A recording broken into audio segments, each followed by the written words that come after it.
Think about all the people I can have sex with now. I'm not obsessed with sex. No, asexual, not sexual. Oh. アロマンティックアセクシャルという言葉に、いや、高橋さんの言葉にすごく救われたんです。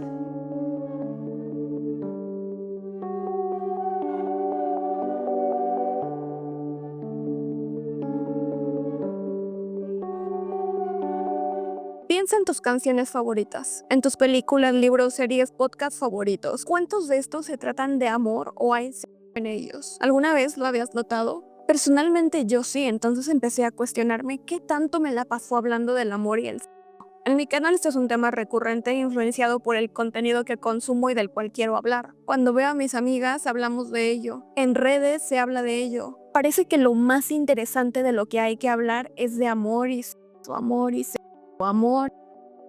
Pero, ¿qué pasa con las personas arománticas y asexuales en estos temas? ¿Cómo afecta? ¿Es acaso que son las únicas personas en nuestra sociedad que se dan cuenta de que estos dos temas nos salen hasta por los codos? ¿Será acaso que piensan, qué vida tan aburrida, esta gente solamente puede pensar en los mismos dos temas siempre? Y es que la vida es maravillosa y hay miles de cosas de las que hablar, ¿por qué siempre estas únicas dos cosas? En el video que te estaré dejando en pantalla ya te introduje al maravilloso y complejo mundo de la sexualidad, que básicamente, según The Sexual Visibility and Education Network, se refiere a las personas que no experimentan atracción sexual, no se sienten atraídas sexualmente por personas de ningún sexo, ni desean actuar sexualmente en consecuencia. Y agregado de mi cosecha, que el no poseer dichos deseos no genera ningún malestar físico o de salud en la persona. Además, que no les limita a sentir o no calentura. Tienen el impulso del líbido más físico que mental. Y bien pueden controlarlo o aliviarlo, pues tocándose a sí mismas o mismos, o manteniendo relaciones con otras personas bajo circunstancias muy específicas. Ahora no entraré mucho a profundidad en ese tema, porque para eso puedes ir a ver esa primera parte que fue toda la introducción. La explicación de qué es, sus matices, qué sí es, qué no es, sus mitos y desde cómo se vive con las personas y la diversidad de cuerpos. Como hay cuerpos que pueden parecer o no asexuales, esto dependiendo de la mirada social, el cómo se le ha categorizado como una enfermedad y por qué no lo es, etc. Básicamente intenté darle un poquito de luz al tema, aunque te diré, sí, es un video bastante denso en información. Yo creo que es el más denso en información hasta ahora de mi canal, pero vale la pena al tratarse de una comunidad tan invisibilizada,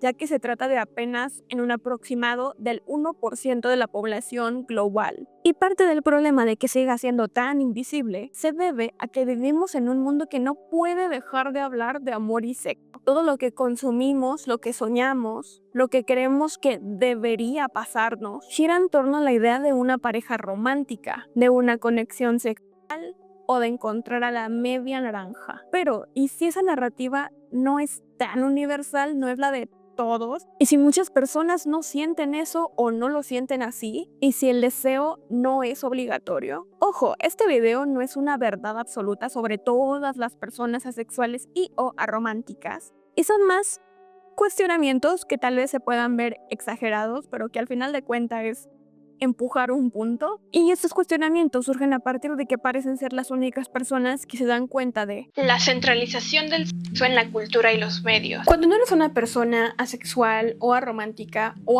y asexual, es probable que no lo notes. Pero todo nuestro entorno siempre va del sexo y el amor para cualquier tipo de creación, y te lo voy a hacer notar. Lo vemos en las creaciones, en las promociones, en las charlas, los chismes, hace avanzar las tramas. Piensa en los podcasts más escuchados. La Cotorrisa a veces tiene chismes que son muy sexuales. Noche de Chicks, casi todo es chisme de relaciones románticas y sexuales. El Chismógrafo de Lupita Villalobos siempre tiene chismes de parejas, de infidelidades, incesto, etc.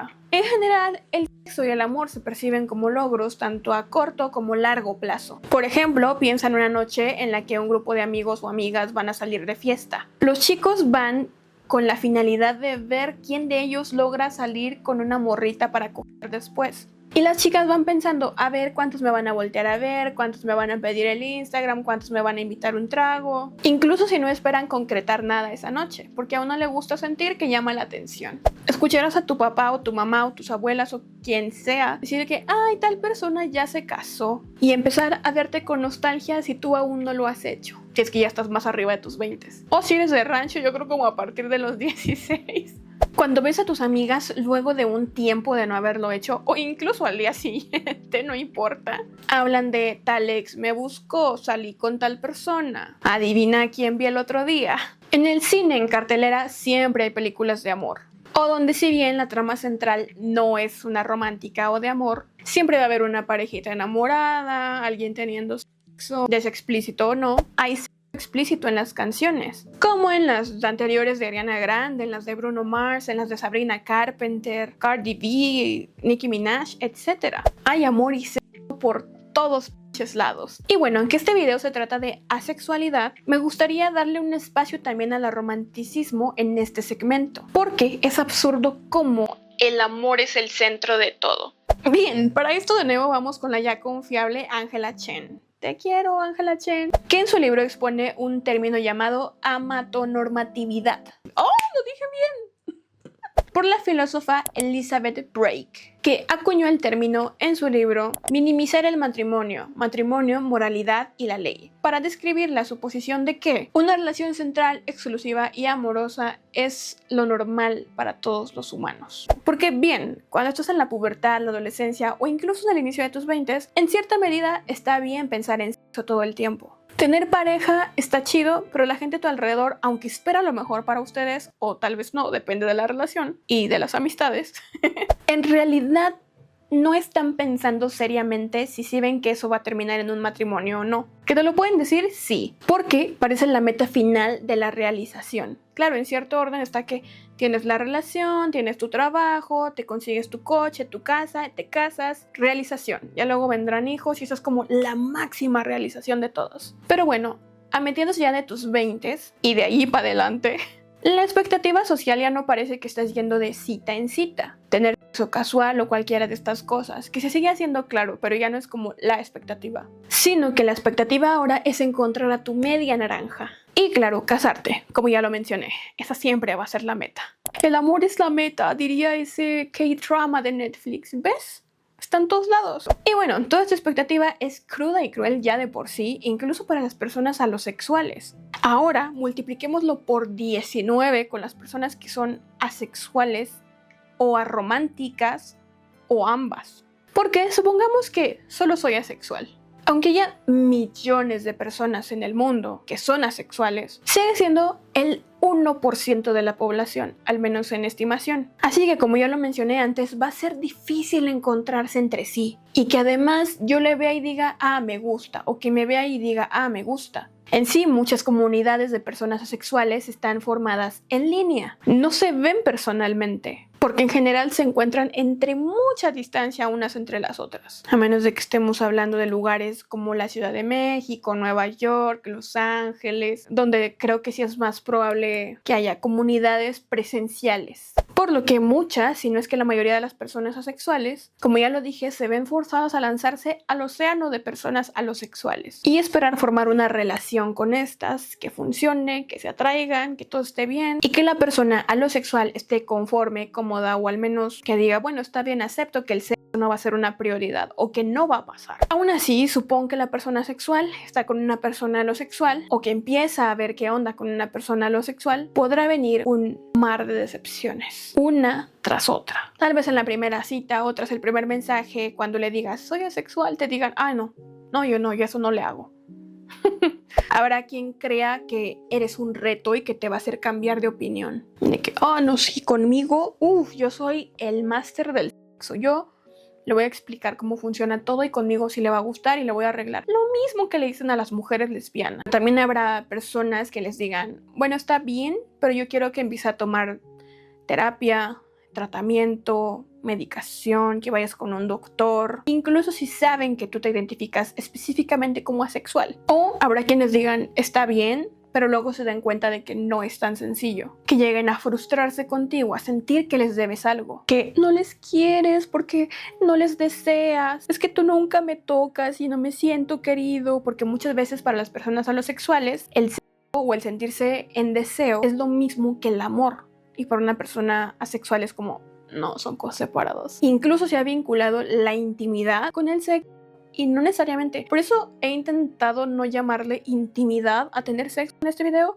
que seguramente he fallado porque es un hábito que yo tengo, porque tener sexo no es necesariamente ser íntimo con alguien. Separemos eso, que lo voy a repetir más adelante, pero eso pasa con la gente alosexual. Estas tres cosas suelen ir juntas, a excepción de que a veces el amor y el sexo pueden ir separados, pero tienden a creer que si tú me amas, pues también me deseas, y si me deseas somos íntimos, y no necesariamente. Podemos ser íntimos sin amarnos, podemos amarnos sin tener sexo, y podemos tener sexo sin amarnos y sin ser íntimos.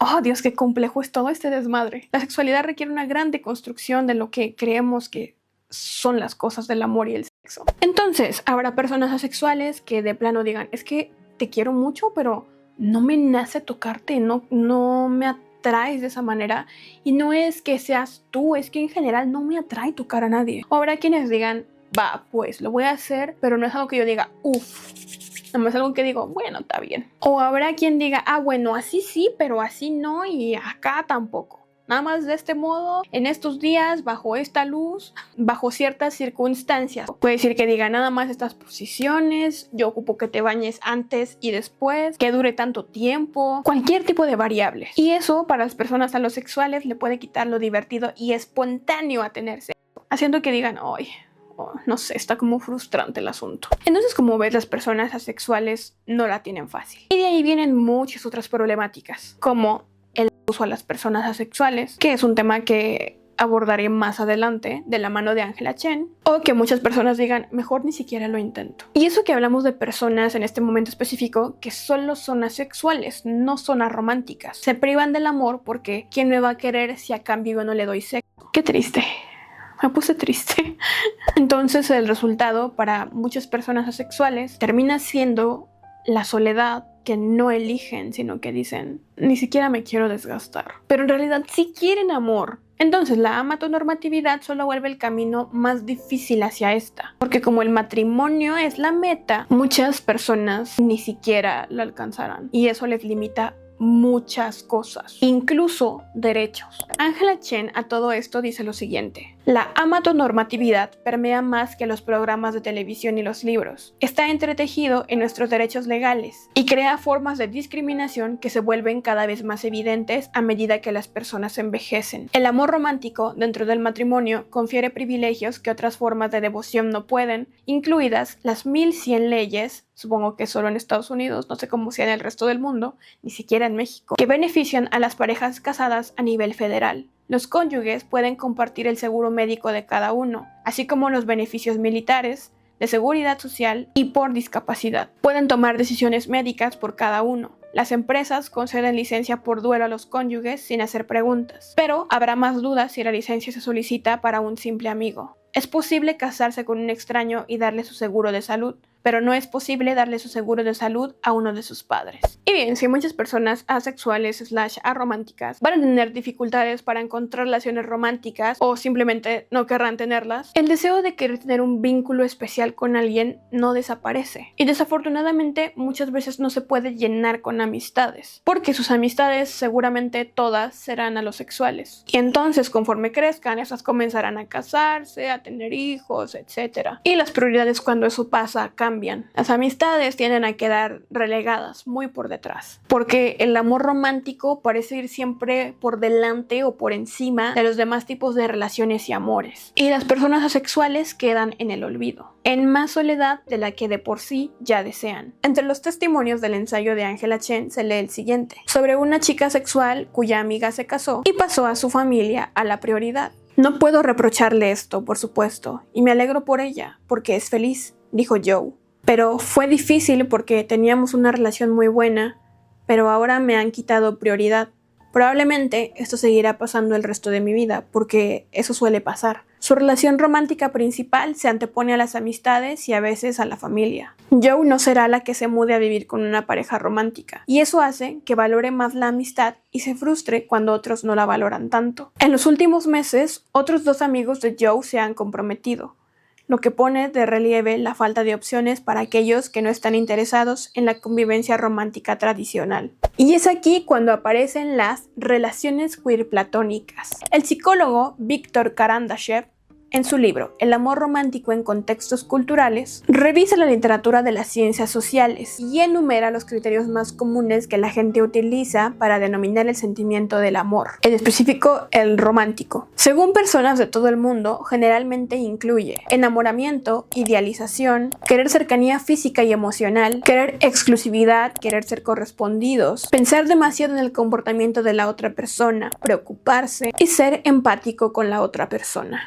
Querer cambiar partes de su vida por ella, obsesionarse con ella, quererla más, etc. Y aunque no cumplen con todos los requisitos, las personas en relaciones queer platónicas tienen algunos puntos en común, como querer cercanía emocional y tal vez física, pero no a un nivel o erótico siquiera. Querer ser correspondidos en sus sentimientos, pensar en el comportamiento de la otra persona, preocuparse por esta, ser empáticos con el otro, cambiar partes de su vida y quererla más. Por lo que parece no haber mucha diferencia. Y parece absurdo que el amor que uno puede sentir se pueda jerarquizar. Todos son amores diferentes y no por eso son más o menos válidos. Por eso cuando se habla de romanticismo, se dice que son personas específicamente que no experimentan amor romántico, no que no sienten el amor así de tajo. Porque el amor es inherente a cualquier humano saludable. Se ama la música, el arte, a la familia, a las mascotas, a un buen libro, una película, a tus amigos o amigas. Simplemente en el romanticismo, el amor romántico no tiene cabida. El ya bien conocido amor es amor. Pero bueno, aún no te he explicado qué son las relaciones queer platónicas. Pues bien, en el sitio web de Avon clasifica este tipo de relación como una relación no romántica ni sexual, más íntima y comprometida que una amistad.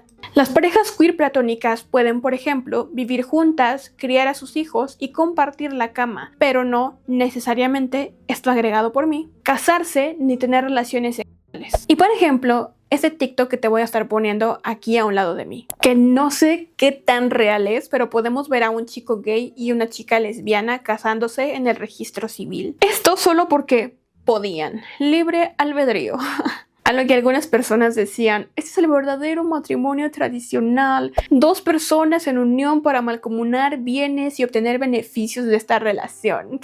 Beneficios que de otro modo no tendrían. Y es que la conclusión en mi mente fue, a ver, si somos 2 amigos que se caen de huevos, nos la pasamos de a madre juntos, podemos dividir tareas, compartir gastos, cuidar mascotas y todo esto juntos sin arruinarlo por el amor o el sexo que esté ahí de intermedio. Esto asumiendo que las personas de este video no son asexuales, pues ¿por qué no hacerlo? Y básicamente de eso se tratan las relaciones queer platónicas. No queremos estar solas o solos. Entonces encontramos una manera de no estarlo, de tener un vínculo, pero sin todo lo que no nos gusta de lo demás y además encontrar beneficios a cambio. Este tipo de relaciones se vuelven muy comunes dentro de la comunidad sexual entre las personas que tienen trastorno del espectro autista. Y este mismo tipo de relaciones hace que muchas personas en la comunidad sexual sean, como la relación queer platónica lo dice, queer. O sea que no les importa tener relaciones de este tipo con hombres o mujeres. Porque al final del día tus genitales me dan igual, no vamos a tener sexo ni nos vamos a enamorar. Solo busco una conexión. Ojo, de nuevo, porque siempre hay que aclarar. No es que todas las personas asexuales sean así, pero puede pasar. Y toda esta sensación de no querer estar sola, Alice Oseman la menciona en este segmento de su novela Loveless. También tenía miedo. No sabía cómo iba a funcionar sola en este mundo. No sola en este momento, sino para siempre. Hasta el día de mi muerte. ¿Sabes por qué la gente busca pareja? Porque ser humano es aterrador. Pero es un infierno mucho más fácil si lo atraviesas acompañado. Y quizás por eso muchos buscan otras maneras de amar, de acompañarse y de vivir. Porque no es el sexo lo que nos hace humanos, sino el deseo de no vivir en soledad.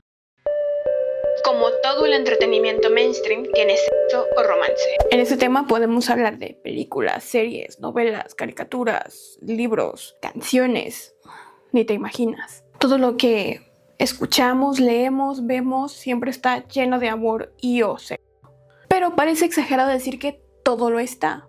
No es así. Las tramas se suelen construir alrededor de una pareja. El clímax de sus historias suele ser una confesión de amor, una boda o una noche en la cama. El éxito de un personaje se mide si logró gustarle a alguien más. Y si no lo logra, hay un subtexto de fracaso. Como si no desear ni ser deseado fuera el peor de los destinos. Y así sin darnos cuenta, crecemos creyendo que toda vida tiene una historia romántica o debe tenerla. Que toda canción necesita una insinuación, una promesa o una despedida con el corazón roto en la mano. Por eso, cuando empezamos a hablar de representación asexual y o aromántica, no solo hablamos de agregar personajes, hablamos de desafiar una estructura entera. Así que desentrañemos poco a poco cada uno de los medios y sus narrativas, empezando por las series y las películas. Mamá, hay sexo en mi televisión. Para probar cuán omnipresentes son el amor y el sexo en el mainstream, basta con mirar el listado de las 100 películas más taquilleras de la historia, publicado por Fran Chico en Fotogramas en 2023. Este ranking está basado en la recaudación total sin ajustar por inflación, lo que favorece a estrenos recientes, ya que si se ajustara a la moneda actual películas como Lo que el viento se llevó, esta estaría casi en el top 5. Y justamente Lo que el viento se llevó es un ejemplo claro de cómo el amor y el deseo han sido temas centrales en el cine desde sus orígenes. Su trama gira en torno a la relación tormentosa entre Scarlett O'Hara y Rhett Butler, donde el amor, el poder y la tensión sexual son el motor absoluto de la historia. Dentro del top actual encontramos películas donde el amor no solo aparece, sino que es el eje central de toda la narrativa, como es el caso de Titanic, que narra una historia de amor trágico con una carga sexual implícita pero poderosa. También Avatar y su secuela Avatar 2, donde el romance entre Jake y Neytiri da forma al conflicto emocional y simbólico de ambas cintas. Top Gun Maverick hace tanto de lo mismo, conectando el desarrollo del personaje de Tom Cruise con un vínculo romántico que lo humaniza. Incluso en narrativas de ciencia ficción como Jurassic World, Spider-Man No Way Home o Black Panther, el amor y la tensión sexual están allí,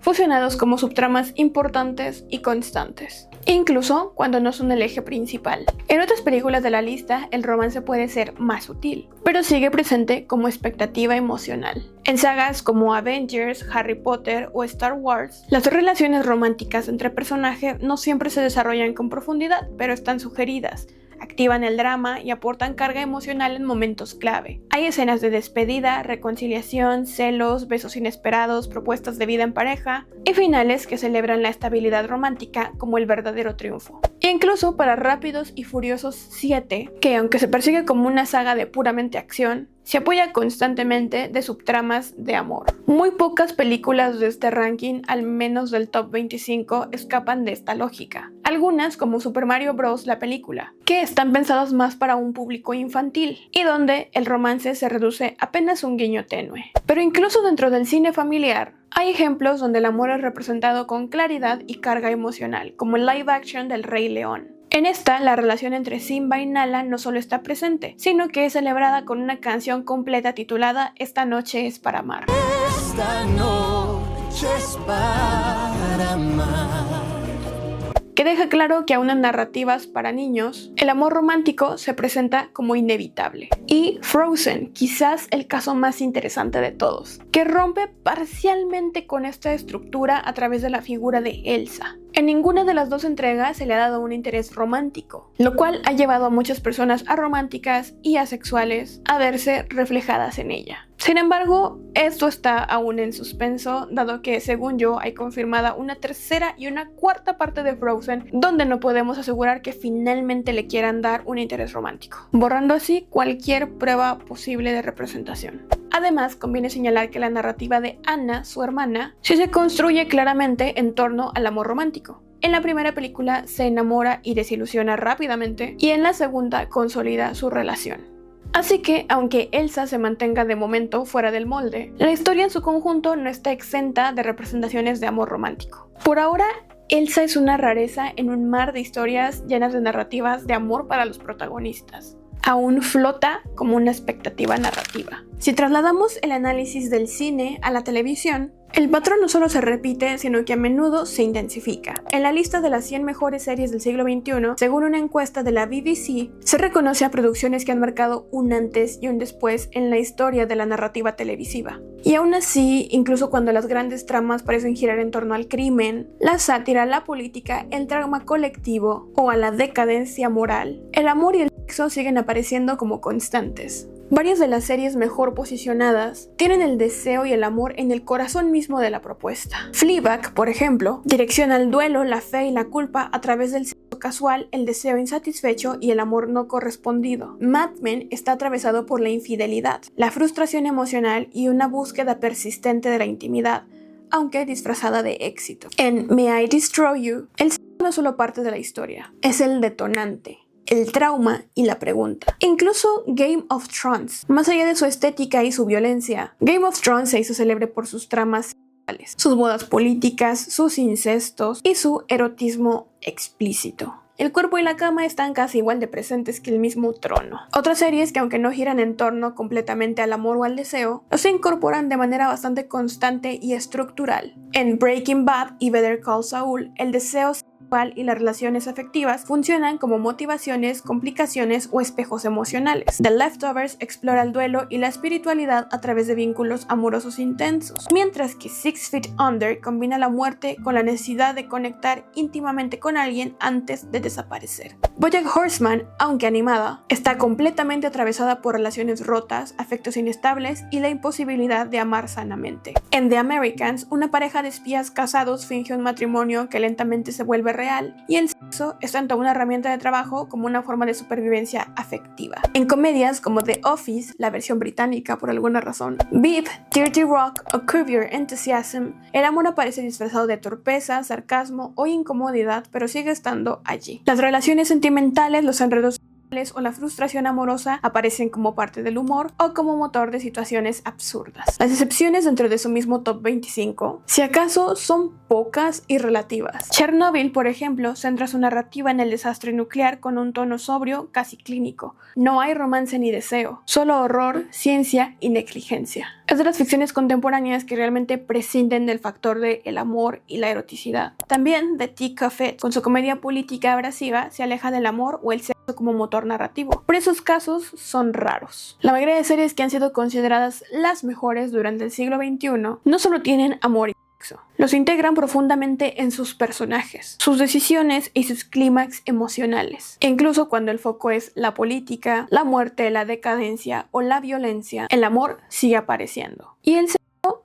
aunque a veces no está explícito, existe. Y no es necesario irnos hasta el canon de lo más alto o hasta las producciones más internacionales para ver cómo el amor y el sexo gobiernan la vida. Basta con mirar hacia nuestras propias pantallas latinoamericanas. Las telenovelas. Ese género que forma parte del paisaje emocional de millones de personas siempre gira en torno al amor. Siempre. Sin excepción. Y no lo digo como una queja, es parte de su ADN. Su estructura se sostiene con la esperanza de que al final la pareja protagonista se encuentre, se bese y se case. El corazón del relato es el romance, las traiciones, los malentendidos, el despecho, las escenas eróticas a media luz. Todo orbita alrededor del amor romántico, incluso en sus versiones más trágicas o más cómicas. Y no estamos hablando de que se dirige a un público minoritario. Estas historias forman parte del día a día de al menos la mitad de la clase trabajadora latinoamericana. Y ha sido así durante generaciones. Mujeres y hombres por igual han consumido este tipo de narrativas, muchas veces como único espacio de entretenimiento y catarsis disponible después de la jornada laboral. Ver la novela es casi un ritual doméstico. La mamá cocinando o limpiando mientras ve la televisión y suena el tema principal, y los hijos haciendo la tarea allí a un lado, aprendiendo que cada historia que valga la pena ser contada incluye un beso, un conflicto pasional, un te amo y un lo siento, te fallé. Incluso las novelas infantiles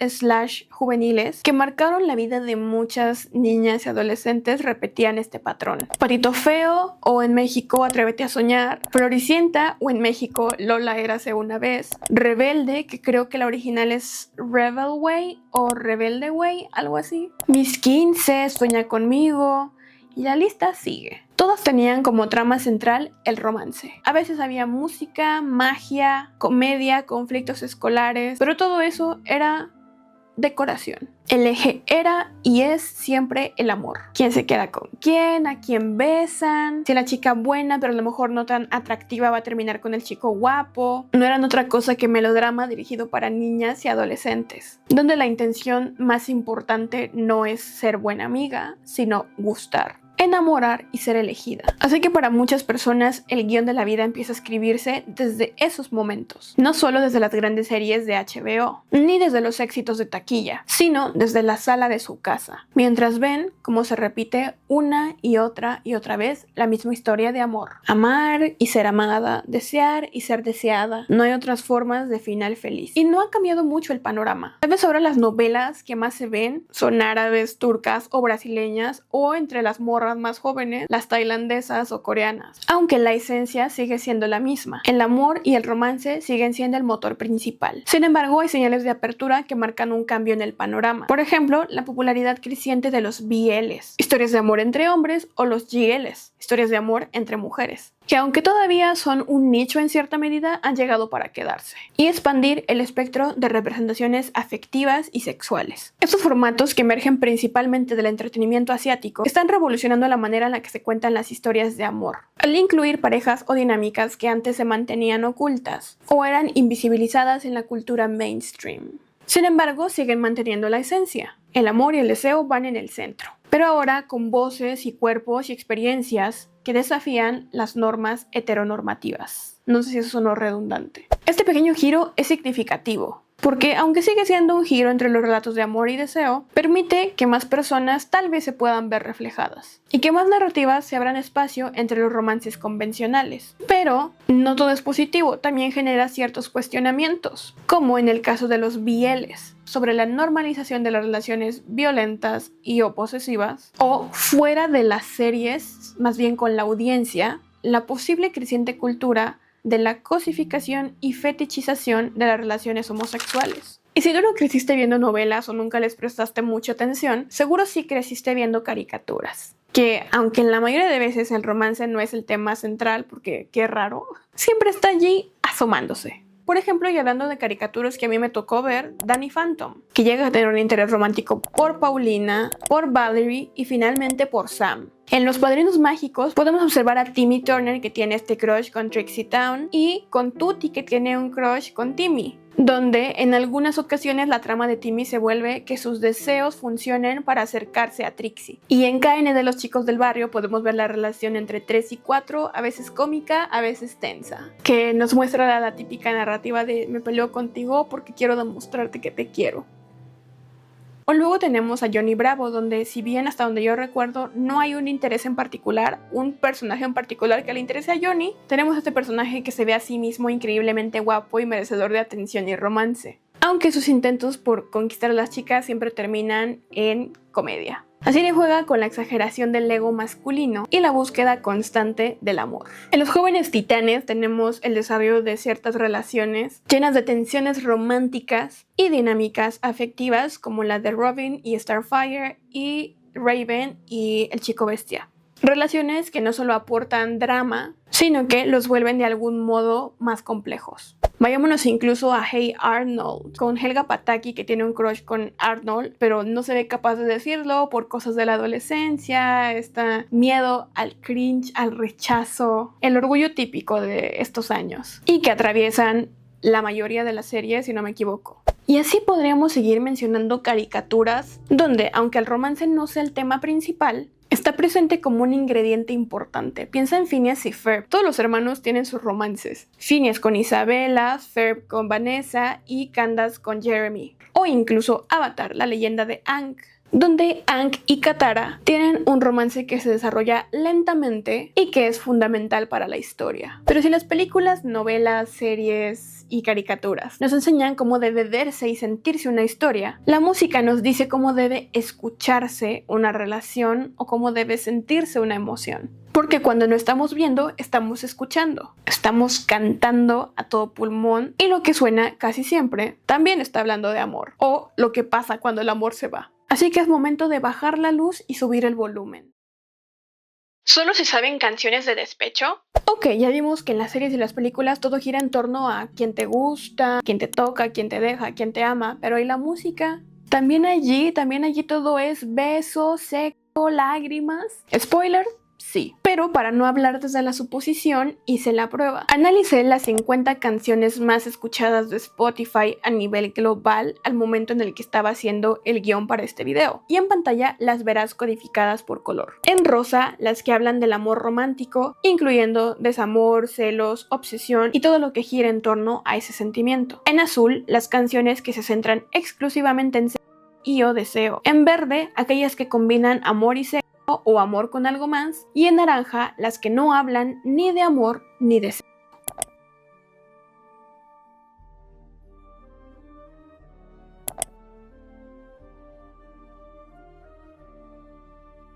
El resultado fue este. 30 de 50 hablan de amor, 9 hablan de sexo, 9 hablan de amor o sexo y alguna otra cosa, y 2 no hablan de ninguno de los temas anteriores. Estas dos canciones son Like Jenny de Jenny, que habla de la confianza y el poder personal de Jenny, celebrando su éxito, estilo y autenticidad mientras desafía a quienes la envidian o critican. Y Pink Pony Club de Chappell Roan, que habla de alguien que sueña con dejar su vida tranquila en Tennessee para perseguir su libertad y autenticidad en un lugar vibrante en West Hollywood, donde puede expresarse y ser quien realmente es. Mientras tanto, de 50 canciones nos encontramos con que 48 de 50 hablan de amor o de sexo, o de ambas. Y con esto no quiero señalar a nadie. Incluso yo me di a la tarea de analizar algunas de mis propias playlists y la música que escucho. Claro que escucho un chingo de canciones que también hablan de amor y sexo, ya sea que lo hagan de forma explícita o elegante. Con personajes como los que ya mencioné, Doja Cat, Bruno Mars, Sabrina Carpenter o Bad Bunny. ¿Qué canción que llegan a sacar? Canción que llega a encabezar las listas. Y que incluso puedo decir que algunas de ellas las voy a escuchar. Y que en todos sus discos, o al menos la mayoría, al menos va a haber una canción que hable de sexo y varias que hablen de amor. Con esto quiero decir que parece que estamos saturados de amor y sexo. Y que ya ni siquiera nos damos cuenta. Nadie levanta la voz y dice, ay, oye, como que ya son muchas canciones de amor, ¿no? Nunca dicen nada nuevo, nunca me sugieren una posición nueva, nada impactante que no haya escuchado antes. Siempre es lo mismo. No. Nadie dice eso. Solo he escuchado que digan cosas así con Taylor Swift y siempre es que siempre está componiendo sobre su sex, y la verdad que no te lo puedo confirmar o negar porque no escucho tanto a Taylor Swift. Yo creo las canciones que más me gustan de ella son las que yo escuchaba hace 12 años o más. 22, Back to December, Our Song, Mean, Dear John. Yo de ahí no me muevo.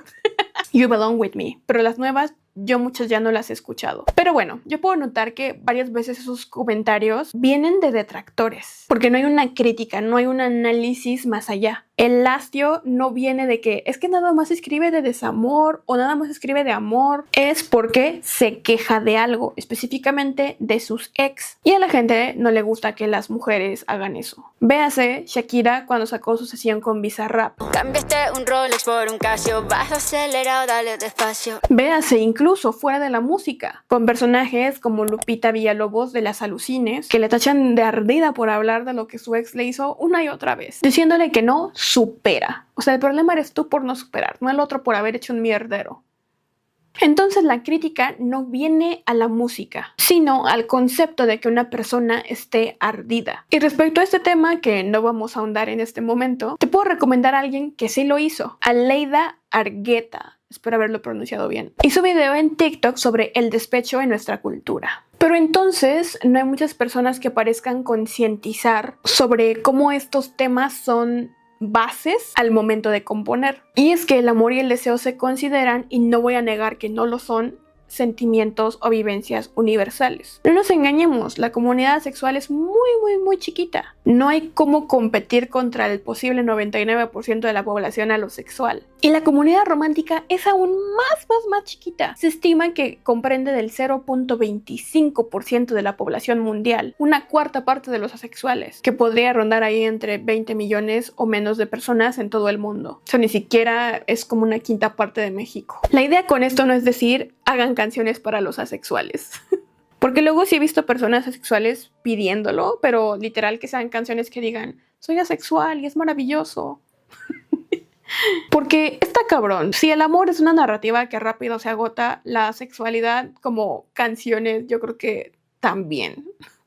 Y más. Pero para mí hay un único requisito para considerar una canción asexual, aromántica o ambas. Y es que no hablen de sexo o amor o de sexo y amor.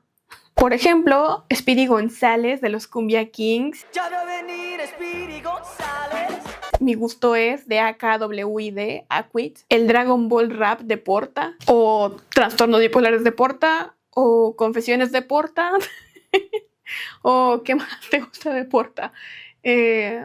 Espejismos de Porta.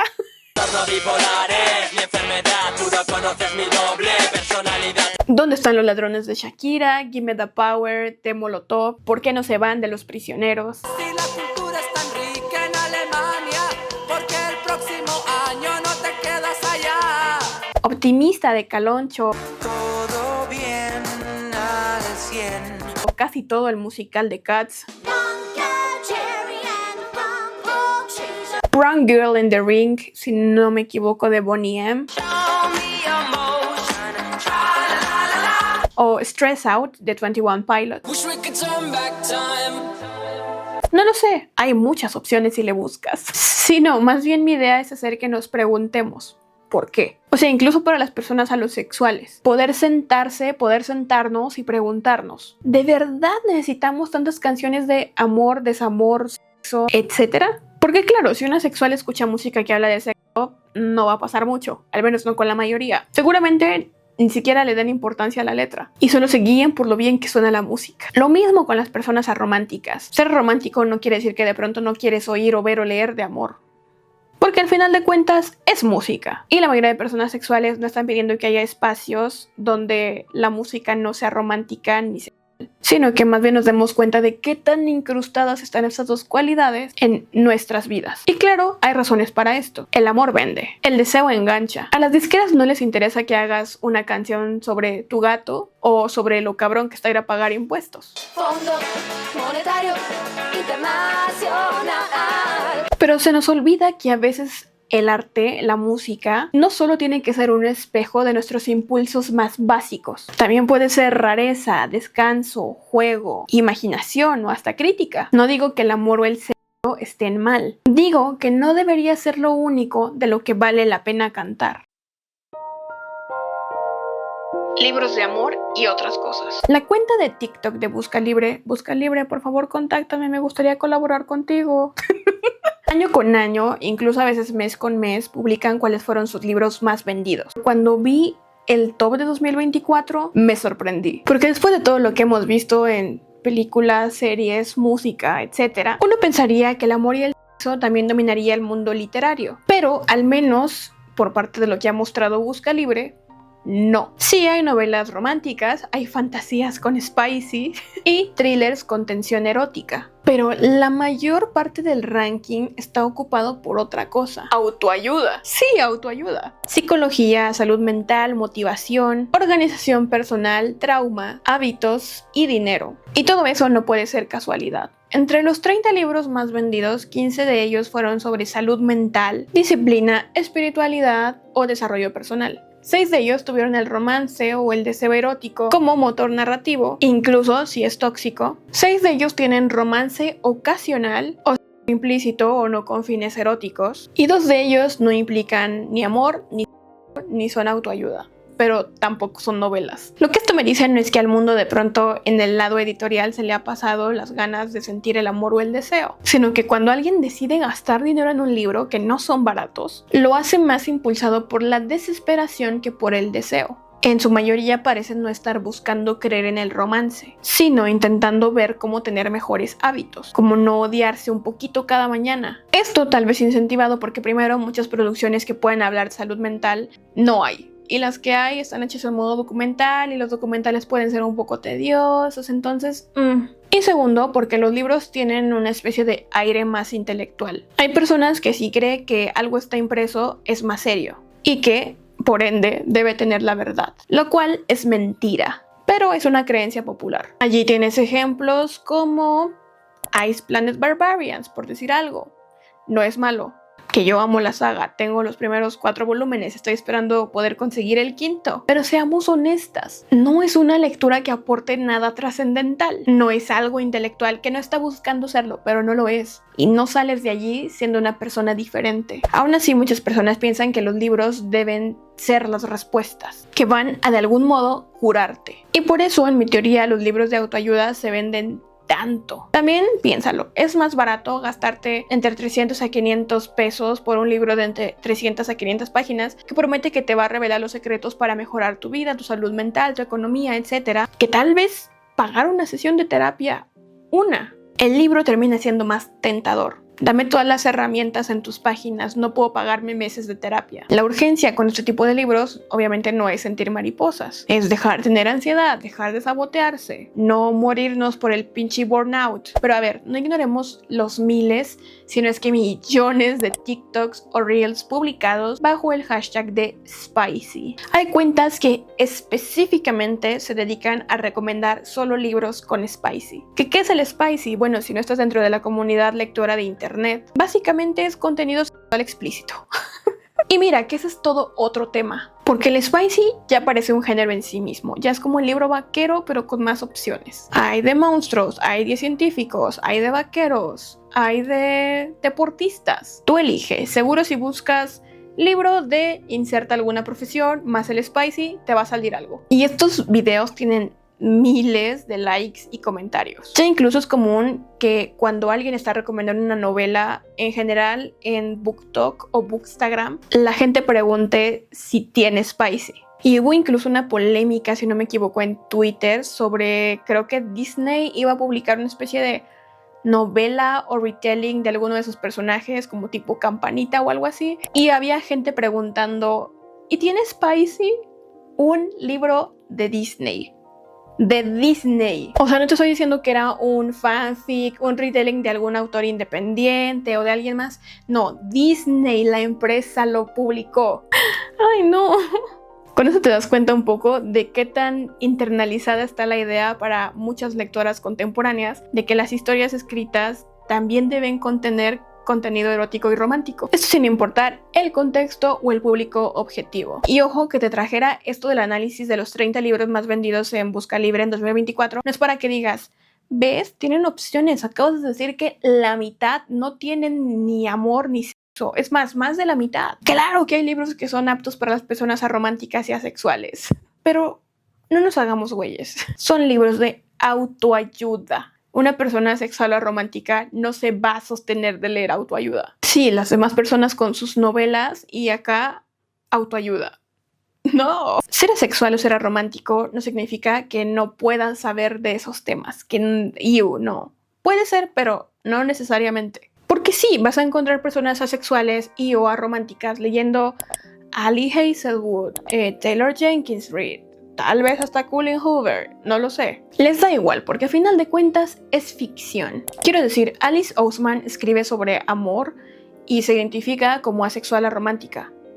Entonces, pero también hay personas asexuales y arománticas que ya están hartas, que ven las mismas historias una y otra vez y piensan, ya basta. ¿Por qué todos los fanfics tienen que partir de la idea de por qué no hacemos que este personaje que tal vez no se topan en la versión original se besen y cojan?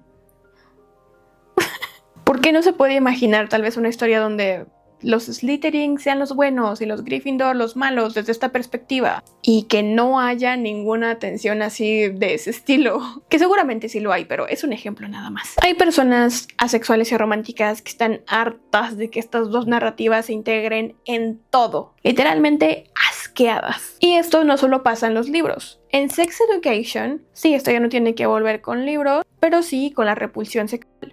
En la última temporada introducen a un personaje que, si no me equivoco, solo era asexual, pero no puedo asegurar si no era romántica. Y hubo personas que intentaron ver esta serie con emoción por primera vez al saberse representadas, pero que terminaron abandonándola muy rápido. Porque la serie va directo a mostrar escenas sexuales desde el principio. Y no lo hace de forma discreta y además es constante. Casi en cada episodio, si no es que en todos. ¿Qué esperaban de una serie que literalmente se llama Sex Education? Pues sí, lo sé, pero No lo sé. Si estás haciendo representación asexual finalmente, después de tanto tiempo, y toda tu serie se ha tratado de educar al público respecto a la sexualidad, ¿no deberías tener al menos una noción sobre la existencia de las personas sexorepulsivas o sexonegativas? No lo sé. Agregar un aviso. Tal vez tal vez suena dramático, pero como con 13 Reasons Why, que después de todo el caos que ocasionó con respecto a la salud mental, tuvieron que poner avisos que no existían originalmente al inicio de la serie, tal vez algo así. Siento que no pensaron en lo que sentiría un espectador o espectadora que finalmente siente que habrá algo para él y de pronto se encuentra con lo mismo de siempre. No sé si estoy pidiendo mucho, no quiero verme exigente, pero imagina lo cansado que debe ser sentir que finalmente te están representando y darte cuenta de que todo el camino para llegar a ello está mal hecho. O peor aún, que te lo arrebaten a la mitad. Y eso me lleva al siguiente tema. Representación asexual en los medios. El personaje del que hablo se llama O. Y en general siento que fue tan ignorada que cuando buscas asexualidad, sex education, lo primero que sale no es ella, sino una chica que apareció en la segunda temporada, si no me equivoco, en el episodio 4. Donde la madre de Otis la ayuda a descubrir que no está rota por el hecho de que no quiera tener sexo. Y entonces me explica que hay una cosa maravillosa llamada asexualidad. Esta chica no vuelve a aparecer en la serie mucho más. Y el tema de la asexualidad queda olvidado sino hasta la 4ª temporada, cuando Otis conoce a su nueva rival en el trabajo de terapeuta sexual escolar. Y esta es O. Ella es asexual sexopositiva. Tan solo mírala, es terapeuta sexual. No tiene problemas con hablar de ello y es algo que muchas personas asexuales agradecen, pese al disgusto de las personas sexonegativas o sexorepulsivas, porque creen que es mayoría la gente asexual, incluso la que pasa hablando más tiempo de sexo que los alosexuales, dado que todo lo hacen desde una perspectiva más clínica o social. Y así precisamente es O. Por eso es que es tan buena en lo que hace. Y su asexualidad no ocupa mucho tiempo en pantalla. Se menciona, se asimila y la historia continúa. Aunque claro, se abordan las dudas ya mencionadas en este video, como ¿acaso tuviste algún trauma para llegar a ello? A lo que ella dice, no. Y ya estoy harta de que digan eso. Es cansado que la gente asuma que sí. Este personaje fue creado por Jasmine Benoit, activista asexual, escritora y participé en el equipo de guionistas de Sex Education, diciendo que básicamente O era un personaje salido de sus propias experiencias como persona asexual. En una entrevista para GQ Magazine, se le preguntaba en ese momento que qué opinaba que para entonces en Netflix, en 2023, se contara con 2 personajes identificados como asexuales, siendo este segundo Isaac de Heartstopper, aunque en realidad podríamos decir que hay 2 en Heartstopper, contando a la hermana de nuestra protagonista, Charlie Tori Spring. Isaac en la primera temporada es poco más que un amigo tierno que solo se la pasa leyendo y no habla mucho, pero en la segunda temporada, cuando cada uno de sus amigos afianza relaciones románticas, excepto él, comienza el verdadero cuestionamiento.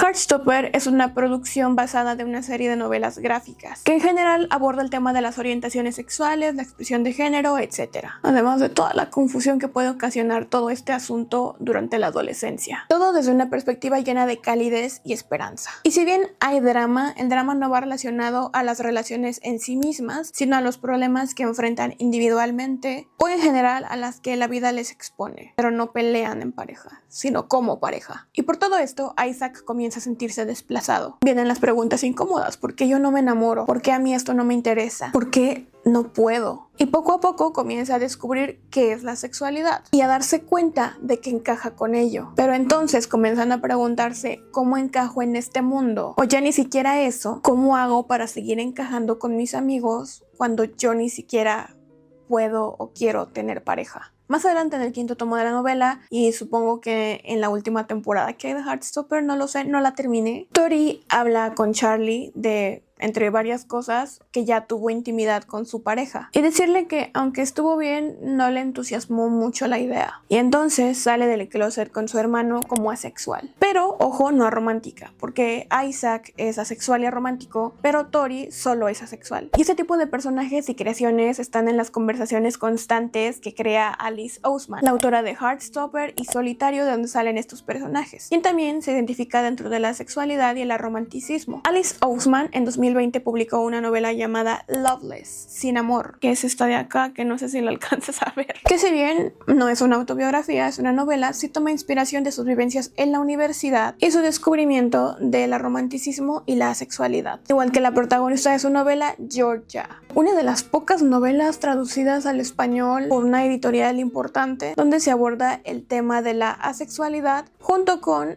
creo que recientemente, Hablemos de Amor de Claire Kahn, donde su protagonista, Alice, luego de una ruptura con su novia al entender que no tienen las mismas expectativas sobre el sexo en su relación, decide no volver a tener nada que ver con el amor, hasta que conoce a Takumi, un compañero de trabajo en la biblioteca que le despierta las ganas de volver a amar, publicado por Océano. Pero poco más. No sé si yo desconozco o si genuinamente no hay más, pero no hay muchas novelas más que aborden la sexualidad, ni siquiera ensayos, ya sean originalmente escritos en español o traducidos al español.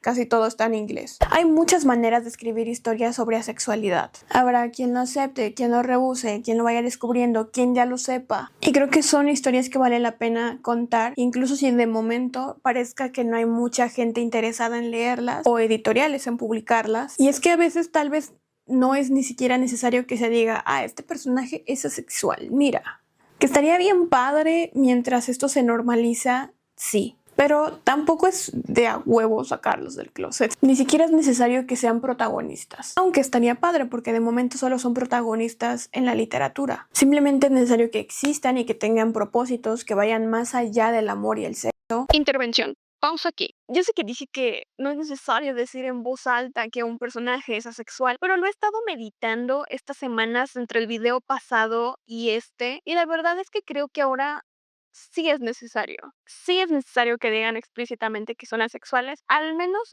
en este punto de la vida, en este momento. Mencioné en el video pasado de que, imagina que tal y tal y tal persona y personaje son asexuales, no lo creerías. Entre esos mencioné a Jessica Rabbit. En mi investigación de personajes asexuales no me apareció Jessica Rabbit.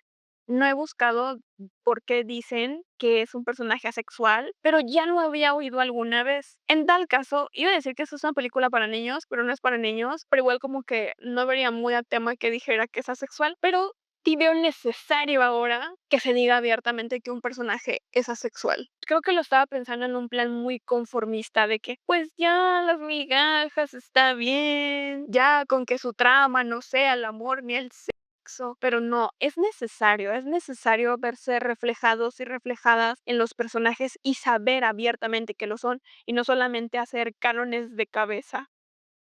Es fundamental porque qué cansado tener que uno imaginarse de acuerdo a teorías de que, pues nunca dijo esto ni esto, tal vez sea, tal vez no. Díganlo, por favor, si se van a seguir creando personajes, no está tan cool tener que uno empezar a imaginarse de headcanons porque no existe la representación, porque no se hace y se dice en voz alta. En fin, es todo lo que quiero decir. Está padre que haya personajes cuya trama no gira en torno ni al amor ni al sexo.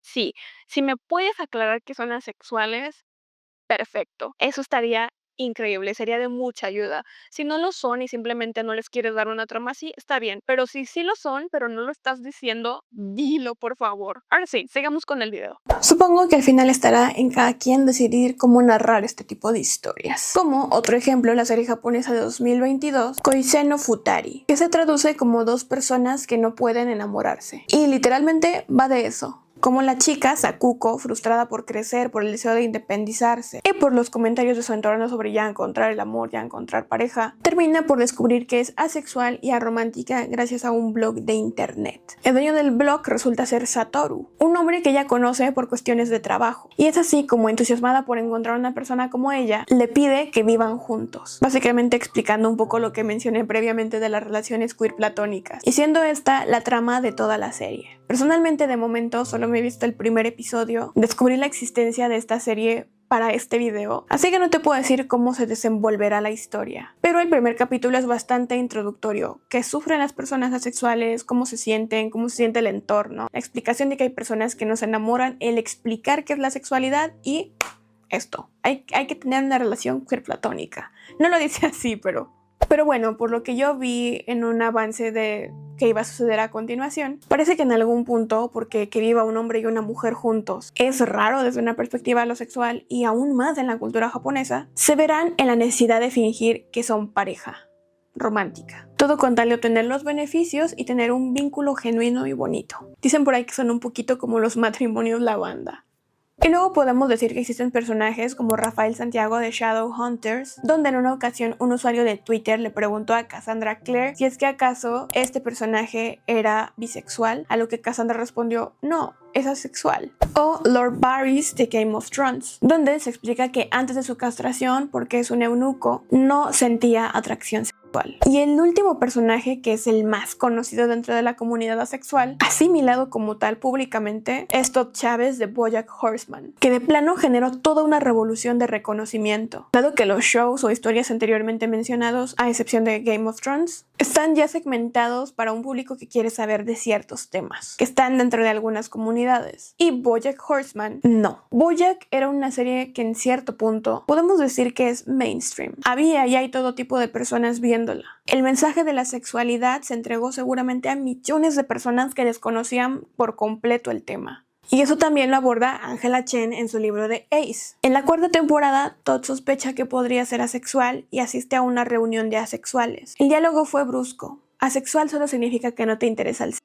Algunos asexuales también son arománticos, pero otros tienen relaciones como cualquier otra persona. Pero eso es inevitable, dado que el episodio esencialmente funciona como un especial educativo. Que de mi cosecha, y una vez mencionada la serie japonesa, quiero mencionar que suele ser así. Y seguramente durante un largo tiempo seguirá siendo así. Porque la sexualidad no es un término conocido por la sociedad en general. Solo algunas partes de la comunidad LGBTIQA+, lo sabe, y algunas otras cuantas personas heterocisgénero. Entonces, si se quiere inclusión, habrá que explicar a las personas, en primer lugar, qué es la sexualidad. No podemos asumir que ya lo saben, que es parte de la magia de este canal. Pasó en Sex Education, pasó en Loveless, pasó en Heartstopper, pasó en Koneisu Futari y pasó en BoJack Horseman. Y si se siguen haciendo personajes abiertamente asexuales, se tendrá que seguir explicando este término hasta que sea lo bastante común como decir bisexual, gay o lesbiana. Y eso tomará mucho tiempo. Angela Chen continúa así. A veces Todd está confundido y es un poco excéntrico, pero es bien intencionado y muy querido. Su asexualidad no era desconocida, fue retratado sin burla. Y como prueba de por qué es importante la representación,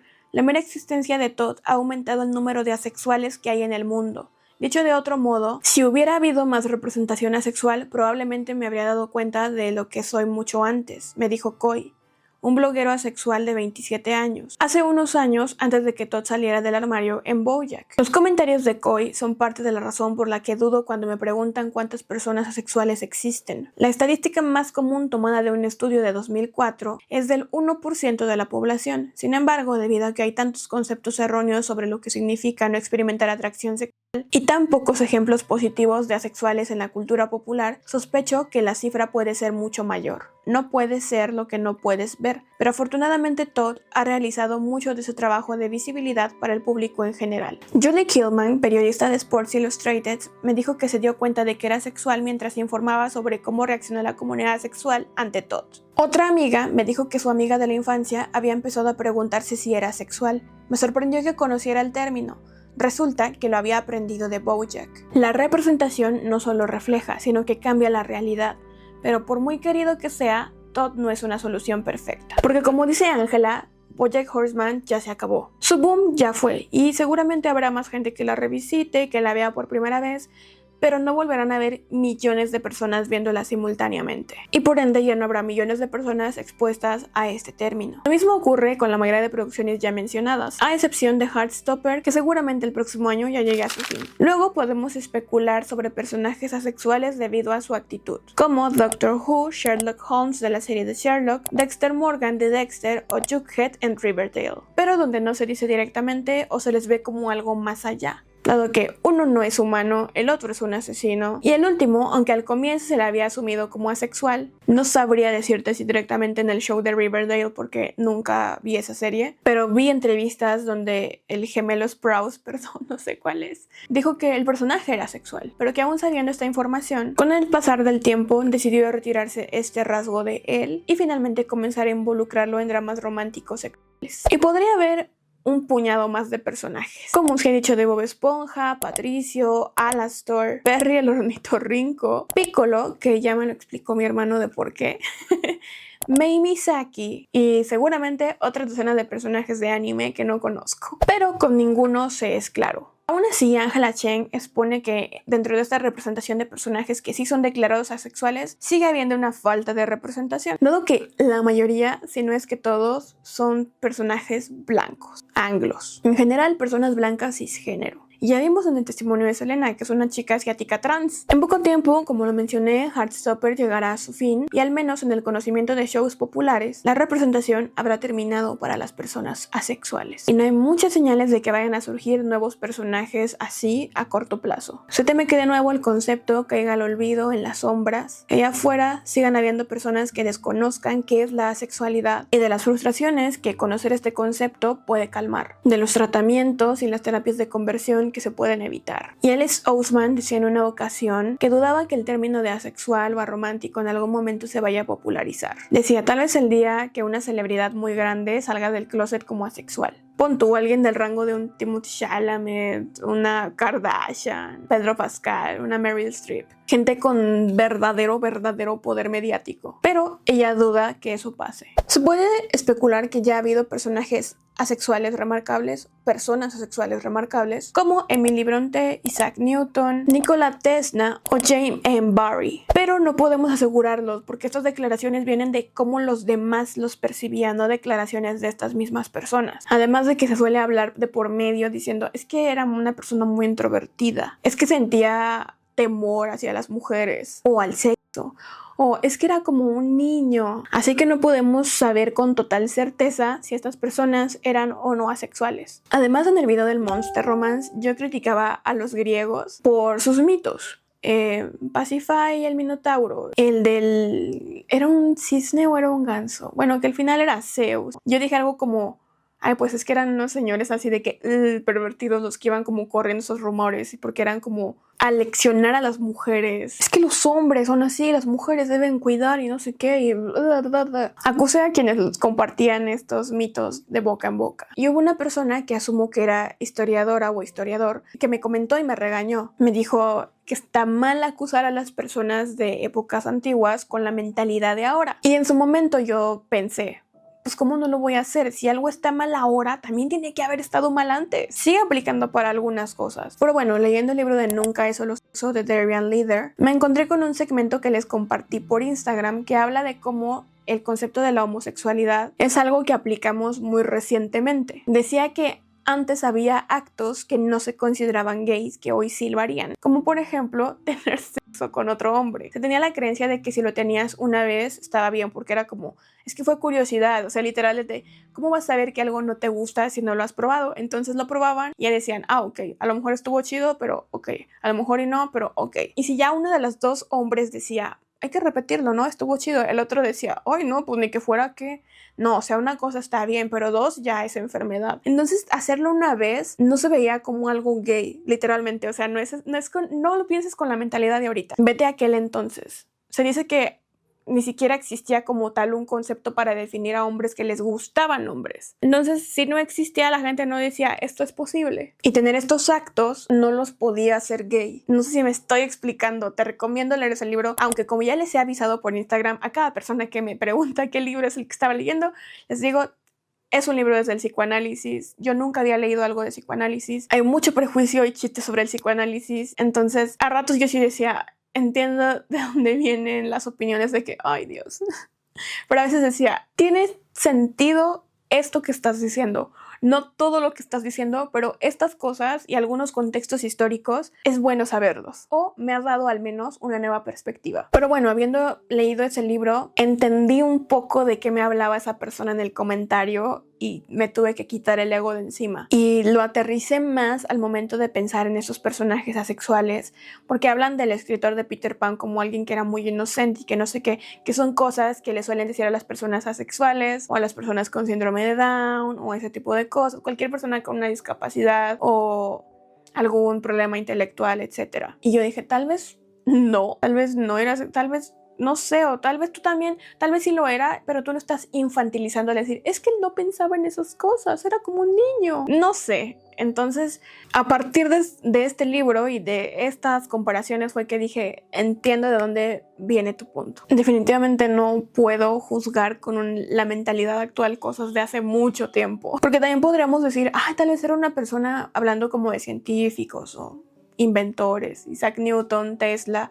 Eran personas que tal vez eran torpes para socializar y sí querían, pero no pudieron. No supieron cómo, o tal vez eran personas muy ocupadas en lo suyo y de pronto se les quiere asumir como asexuales con la mentalidad del conocimiento de ahora. No lo sabemos, no podemos asegurar que hayan sido asexuales. O tal vez sí, yo nada más no me leí la información suficiente, pero cualquiera de las cosas, el punto creo que sigue siendo el mismo. Alice Oseman es de las figuras asexuales más famosas en la actualidad y también es romántica. Y en cierto modo la podemos considerar activista, además de ilustradora, escritora, productora y todo lo que quieras. Podríamos terminar diciendo, pues es que es su chamba. No tal cual. Si te estás inclinando a decir, tengo que escribir historias sobre esto, quiero que se sepa de esto, ojalá y esto, y levantas la voz sobre la sexualidad, de algún modo eres activista y es lo que tienes que hacer fuera de que lo hagas dentro del arte. No lo sé, no me hagas mucho caso en este punto. Entonces por eso digo, pues sí, ¿no? Es obvio que va a hablar de ello y obviamente que es la mayor representante, es activista del tema. Pero fuera no hay siquiera pocos personajes, dijeras tú, hay 2, 3 que sean relevantes o personas que sean relevantes, que levanten la voz para abrir conversaciones y espacios donde la sexualidad pueda ser entendida por la mayoría. Y mientras eso pasa, mientras se creen espacios, mientras haya más personas que lo digan abiertamente, espero que las personas que no saben que son asexuales y que no entienden por qué no encajan, encuentren espacios que les ayuden. Y que algún día no sea raro que en cada cierta tanda de series, películas, libros incluso, haya un personaje asexual o aromántico. Que tal vez no se diga explícitamente que lo es, o que sí se diga, pero que su trama no sea hacer el chiste de que es el único soltero del grupo, de que fracasó. Que solo sea alguien más, con otro tipo de tramas, de metas, que sean igual de interesantes que aquellos personajes que sí se enamoran y que sí tienen sexo. La presión por performar el deseo. Pero mientras el futuro llega, la realidad para muchas personas asexuales es otra. La falta de conocimiento y representación de estas comunidades provoca una presión enorme por performar el deseo, como si fuera un requisito social inevitable. A esto se asume que la sociedad asimila el deseo como una necesidad básica humana, como señala la famosa pirámide de necesidades de Maslow. Dentro de este contexto, la experiencia de personas asexuales se vuelve especialmente vulnerable, porque la presión por ajustarse a estas normas pueden llevarlas a situaciones de incomodidad, violencia o incluso abuso. Así que empecemos con una anécdota.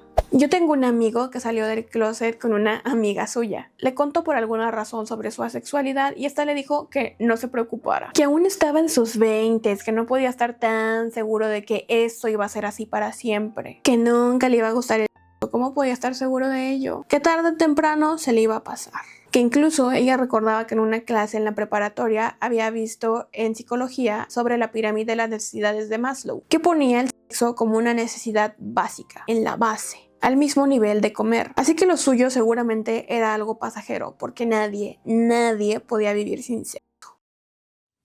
Pirámide de Maslow para demeritar la asexualidad. Bueno, si no conoces la pirámide de Maslow, o también conocida como la jerarquía de las necesidades humanas, es esta que te estoy mostrando en pantalla. Y es una teoría psicológica sobre las necesidades humanas propuesta por Abraham Maslow, un psicólogo estadounidense en 1943, según mis fuentes en su artículo A Theory of Human Motivation, que más tarde fue desarrollada con más detalle en su libro Motivation and Personality. Maslow propuso que los humanos tienen necesidades que se pueden jerarquizar, desde las más básicas como comer o dormir, hasta las más complejas como sentir un propósito en la vida y el desarrollo personal. Estas necesidades se ilustraron en una pirámide de 5 niveles, aunque según se dice Maslow ni siquiera creó la pirámide como tal. Eso vino después con la popularización del modelo. Maslow quería explicar qué motiva a las personas. Su enfoque no era médico ni clínico, sino humanista. Una corriente psicológica centrada en el crecimiento, la autorrealización y la experiencia subjetiva. Quería proponer una versión más optimista del ser humano, en contraste con el psicoanálisis de Freud o el conductismo de Skinner. La idea básica es que el ser humano no puede aspirar a cubrir las necesidades más altas si no ha empezado por las más bajas. Vas subiendo de escalón a escalón.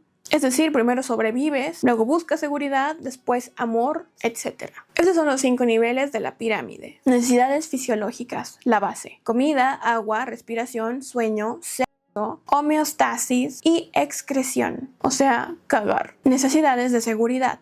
Seguridad física, de empleo, de recursos, moral, familiar, de salud y de propiedad privada. O sea, contar con una casa. Necesidades sociales o de afiliación.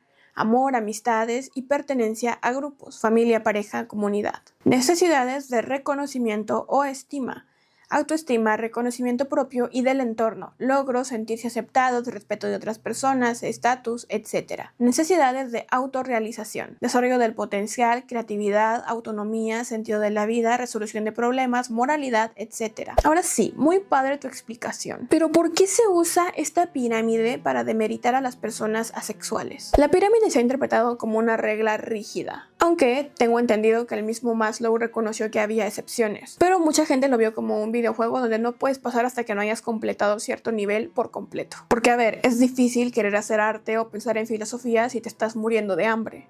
Lo entiendo. Además, Maslow decía que no todas las necesidades eran imprescindibles para cada uno de los seres humanos. Hablaba en términos de lo que los seres humanos necesitan como especie para sobrevivir, no a nivel individual. Entonces, cuando el se posiciona en la base de la pirámide, se refiere a su papel en la reproducción humana, no a que literalmente las personas lo necesiten para vivir. Es ridículo porque si lo piensas está al mismo nivel que comer, beber, dormir o cagar. Cosas que si literalmente no haces en semanas, ahí quedaste. En cambio, puedes pasar semanas, meses, años, toda una vida sin tener sexo y no te vas a morir. Si fuera una necesidad tan básica, incluso los bebés, los ancianos o las personas convalecientes lo necesitarían, y no es así. La cosa es que Maslow, igual que todas las personas, estaba atravesado por sus propios sesgos y limitaciones. Era un hombre blanco, cis, heterosexual. Estaba en cierta posición económica. Hablaba desde su contexto sin considerar otros entornos, culturas o experiencias. Porque si a esas vamos, él lo pensaba como una manera de cubrir las necesidades básicas de la especie para sobrevivir, ni siquiera desde el punto del placer, al menos en esa pirámide. Entonces, la gente actualmente, como lo que decía del contexto, le está adjudicando un valor distinto. Cuando las personas van y le dicen eso a las personas asexuales, porque búscalo en Reddit, se lo han dicho a varias personas, se lo dicen desde las expectativas contemporáneas. ¿Cómo no va a tener sexo si se siente bien chido? Eso no está bien. Cuando se lo dijeron a mi amigo, no fue para advertirle que vas a cambiar de opinión y un día le vas a dar muchos hijos a este mundo.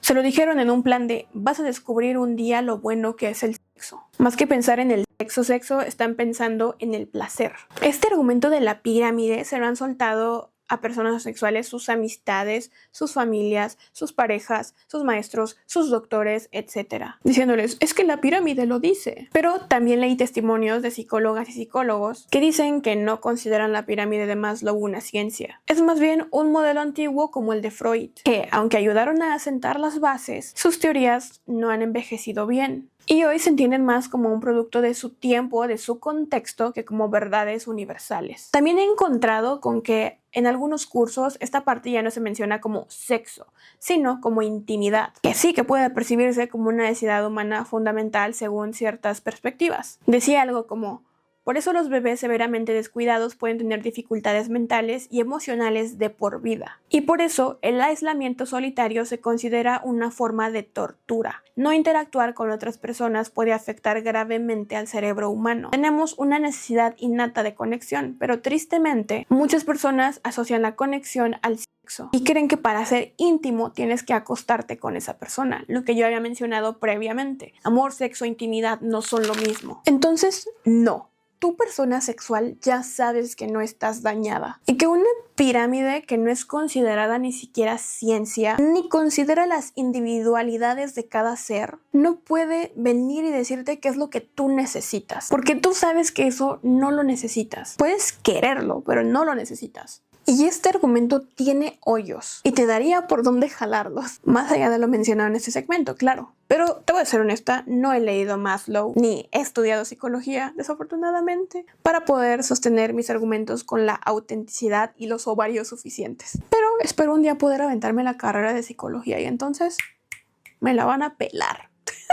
Pero lo que sí tengo es la certeza de que no hay nada roto en quien no desea tener sexo, que no encajar en un modelo viejo y normativo no te invalida. Y que si alguien viene a exigirte deseo porque lo vio en un triángulo de una pirámide de 1940 y algo, no está viendo a la persona que hay frente a él o ella. Está defendiendo una idea que aprendió sin cuestionarla. Y lo mínimo que puedes hacer es devolverle la pregunta: ¿por qué necesitas que yo desee lo mismo que tú? Y no es una cuestión solo de modelos teóricos o de discusiones académicas. Es algo que puede marcar vidas. Porque cuando se insiste tanto en que el sexo es inevitable, necesario, universal, se empieza a ignorar una verdad muy simple: que si alguien no quiere, no quiere y punto. Y cuando esa narrativa no se respeta, no estamos hablando de diferencias al momento del deseo, estamos hablando de violencia.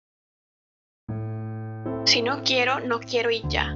Abuso. Desafortunadamente, como le he mencionado, cuando una persona sexual logra encontrar el amor, por lo general lo va a hacer con alguien alosexual. Y en ese tipo de relaciones habrá muchas de estas en las que se sientan presionadas a tener sexo. No porque lo deseen, sino porque temen perder a la otra persona. Porque creen o les hacen creer que nadie más los va a querer sabiendo que son asexuales. Y cuando hay amor en juego y una sensación de escasez afectiva, muchas personas terminan cediendo. Lo que se presenta como un acto consensuado puede esconder dinámicas de coacción, de miedo al abandono, de culpa. Y en contextos así hay relaciones que no son plenamente libres, sino que hay una presión constante y normalizada. Y eso, en cierto modo, también es un tipo de abuso. En nuestra cultura, que uno diga que no quiere tener sexo es normal hasta cierto punto, pero casi siempre debe haber una justificación detrás. No se acepta un simplemente es que no quiero, porque siempre viene el pero es que ¿por qué no quieres? Y este tema, y en general el tema del abuso a personas asexuales, Angela Chen lo aborda en su libro. En su mente, como en la de muchas personas, está bien decirle que no a tener sexo a una pareja si estás teniendo un mal día o tienes gripe, si tu trabajo es especialmente estresante o si es una mala pareja la que te está haciendo daño. Estas son algunas de las razones suficientemente buenas. ¿Qué no es una razón suficientemente buena? No quiero. Y luego se termina complicado discernir cuándo sí es abuso y cuándo no, si tú, persona sexual, terminas cediendo por cuenta propia. Angela Chen dice esto al respecto: si dijiste que sí, pero tu lenguaje corporal no parecía particularmente entusiasta, entonces no es violación, sino sexo, lo cual es bueno. Entonces, ¿por qué no lo sentiste bien? ¿Perdiste tu derecho a arrepentirte y tu derecho a sentirte mal y a reclamar por algún daño? Estoy simplificando, por supuesto, pero principalmente porque el binario es demasiado simple. Verse obligado a decidir entre una vida violenta y sexo placentero puede requerir dar vueltas en círculos. En realidad, agregar cierta cantidad de presión o violencia puede simplemente convertir el sexo en sexo más violento, pero no lo suficientemente forzado o violento como para que alguien, incluida la persona que tuvo relaciones sexuales, se sienta cómoda al llamarlo violación. También es posible sentirse violento cuando dijiste que sí o violento debido a un encuentro de traumas pasados, incluso si la otra persona no hizo nada malo en el presente. La violación es terrible y violenta. El sexo también puede ser terrible y violento, incluso si nadie piensa que fue una violación, incluso cuando hay buenas intenciones y no hay motivos para procesarlo. Porque la violación no es sexo es una dicotomía falsa. También lo es no significa no y sí significa sí. Estos modelos populares de consentimiento ofrecen solo dos opciones, sí y no, que se aplican al sexo y la violación. Una revisión del modo de pensar sobre el consentimiento requerirá muchos cambios de perspectiva, empezando por la necesidad de romper esa dicotomía entre y sexo y pensar en cambio en diferentes niveles de voluntad. Una herramienta útil es un marco creado por la investigadora sexual Emily Nagoski, actora de Come As You Are, The Surprising New Silence That Will Transform Your Sex Life, y modificado por expertos. Nagoski sugiere utilizar las categorías de consentimiento entusiasta, voluntario, no voluntario y coaccionado, aunque los dos últimos son consentimiento principalmente en el sentido extremadamente literal de que alguien no gritó no. El consentimiento entusiasta es cuando te quiero, cuando no temo a las consecuencias de decir sí o decir no, y cuando digo que no significa perderme algo que realmente quiero. El consentimiento voluntario es cuando me preocupo por ti aunque no te deseo ahora mismo, cuando estoy bastante segura de que decir sí tendrá un resultado aceptable y pienso que tal vez me arrepienta de decir que no, cuando creo que el deseo puede comenzar después de decir que sí. El consentimiento no voluntario es cuando temo las consecuencias de no decir más, temo las consecuencias de decir algo. Cuando siento no solo una ausencia de deseo, sino una ausencia de deseo por el deseo. Cuando espero que al decir que sí, dejes de molestarme o pienso que si digo que no, solo seguirás intentando persuadirme. Y el consentimiento coaccionado es cuando amenazas con consecuencias dañinas si digo que no. Cuando siento que me dolerá si digo que sí, pero me dolerá más si digo que no. Cuando decir que sí significa experimentar algo que temo activamente. El modelo de Nagoski desde la perspectiva de Chen es mejor que no significa no, que supone que alguien te está diciendo que sí a menos de que indique lo contrario. A diferencia de los modelos que enfatizan el consentimiento entusiasta, el sí significa que sí, no implica que los asexuales no puedan tener un sí entusiasta o que no puedan consentir en absoluto, lo que terminaría colocando a las personas asexuales dentro de la misma categoría de niños y animales. Amplía el lema de sí es sí, señalando todas las posibles variedades del sí. Y aquí no hablo de que dudes de cualquier sí que una persona sexual te puede dar, sino que hay atención al contexto, al cómo reacciona. Y no solo con las personas asexuales, también con las personas alosexuales. ¿Estoy coaccionando a esta persona a tener sexo conmigo? ¿De verdad quiere hacerlo o solo porque le estoy presionando? Y también hay que cuestionarse si eso te importa o no, porque habrá personas que sepan que están coaccionando y que no les importe, que solo piensen en su placer. Y es que esto lleva a algunas de estas personas a una lógica como, es que si no lo hago con mi pareja le voy a terminar siendo infiel y le quiero mucho, entonces lo hago con mi pareja, porque yo no soy infiel. Entonces parece que se priorizan ciertos valores sobre otros y eso está de la chingada. Porque al final están eligiendo, ¿hago una culerada o hago otra culerada? Solamente estas personas encuentran un equilibrio de acuerdo a su balanza de los valores. Ese tipo de relaciones donde la presión para tener es constante y donde el consentimiento está comprometido puede generar profundas heridas emocionales y psicológicas en las personas asexuales. La sensación de no ser escuchadas ni respetadas sobre sus límites puede generar problemas en su autoestima y su confianza, llevándola a cuestionarse su valor y su capacidad para establecer relaciones sanas con los demás. Además, la repetición de estas experiencias puede provocar ansiedad, estrés postraumático o incluso depresión, dificultando que la persona confíe en futuras parejas o en sí misma para poder expresar sus necesidades y deseos reales. En cuanto a la relación, esto obviamente genera un desequilibrio en las dinámicas de poder, erosiona la intimidad y definitivamente el respeto mutuo. La persona que ejerce la presión puede sin querer fomentar un sentimiento de resentimiento, odio y distanciamiento, mientras que la persona que cede por temor o culpa puede sentirse atrapada, puede llegar a sentir odio por su pareja, puede llegar a sentirse usada o incomprendida. A la larga, esto puede traducirse en relaciones tóxicas que dañan a ambas personas, pero que son especialmente dañinas para las personas asexuales, ya que se enfrentan a un mundo que además de invalidar su orientación, lo deja sin derecho a decidir sobre su propio cuerpo. Este ciclo es difícil de romper porque muchas veces están normalizadas estas conductas o invisibilizadas y la persona asexual puede sentir que no tiene espacios en primer lugar o que no son seguros para hablar del tema. Por eso es importante reconocer estos patrones como formas de abuso y generar conciencia para promover relaciones sanas basadas en el respeto, donde el consentimiento sea real y libre y sin ningún tipo de coacción. Es fácil decirle a las personas dentro de la comunidad LGBTIQA+, que no se queden en lugares en los que no se sienten a salvo, donde no les respetan o donde se aprovechan de sus vulnerabilidades, incluso de sus temores. Pero hasta no estar allí, no creo que podamos entenderlo lo suficiente. Yo les veo a muchos y muchas de las personas dentro de la comunidad y son personas grandiosas que por culpa de cómo se les ha tratado en su contexto y en general con esas pinches ideas estandarizadas de cómo deben ser las cosas, que aceptan relaciones donde todo es genial excepto el detalle de que me es infiel, de que se droga, de que si no le respondo rápido me golpea, que si me ve con personas del sexo que me atraen se pone violento o violenta, o donde aunque sabe que no me gusta el sexo me hace tenerlo porque a esa persona sí le gusta. Sé lo complicado que es encontrar pareja siendo asexual, pero de verdad no permitan que les hagan cosas en las que no se sienten en completa comodidad. Porque yo sé que para algunas y algunos de ustedes el sexo no importa. Puede estar chido aunque no les importe, y puede que digan que sí aunque no tienen ganas, porque a lo mejor ya en el acto pues les empieza a gustar, o porque les gusta ver a su pareja, pero no lo hagan por presión, donde ni siquiera sienten la comodidad de decir sé que no lo voy a disfrutar pero está bien, donde nada más acceden por miedo. Yo les quiero mucho y me importan, y por eso estoy haciendo este pinche video. Tal vez sus miradas también estén bajo la pinche centralización del romance y creen que sigue siendo un logro que, entre comillas, a pesar de que sean asexuales, hayan logrado encontrar el amor, una pareja. Y entonces creen que hay cosas que deben soportar para mantener ese logro. Apóyense en otro tipo de vínculos, de amistades, en relaciones queer platónicas, o busquen otras alternativas, no lo sé, abrir la relación, que queden cada quien que deciden hacer. Pero no permitan que alguien les haga sentir vulnerados o vulneradas. Y mucho menos si la persona que les hace sentir así es alguien que se supone que les ama. Si alguien les ama, no les convierta en un objeto. Ustedes valen un chingo y merecen respeto, cariño y relaciones, ya sean románticas o no, que sean sanas.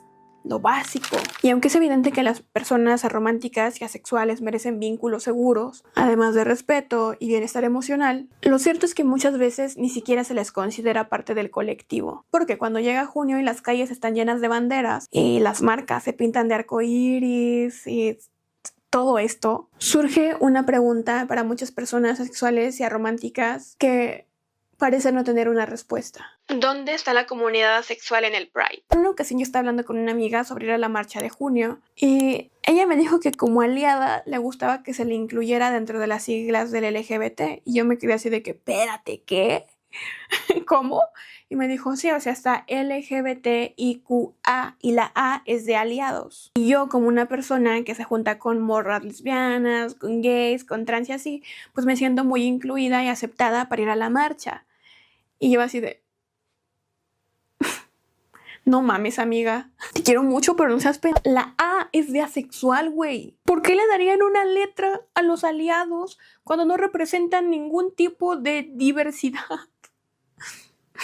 Y desde entonces creí que solo había sido algo ocasional, pero me fui encontrando con más personas que, o en primer lugar, ni saben que existe una A en las siglas de LGBT, o también pensaban que la A era de aliados. Porque, como lo acabo de decir, muchas veces se recortan las siglas y se dice LGBT, o si quieren sonar más acá, dicen LGBTIQ, pero la A queda ignorada. ¿Sabemos qué significa el acrónimo LGBTIQ+?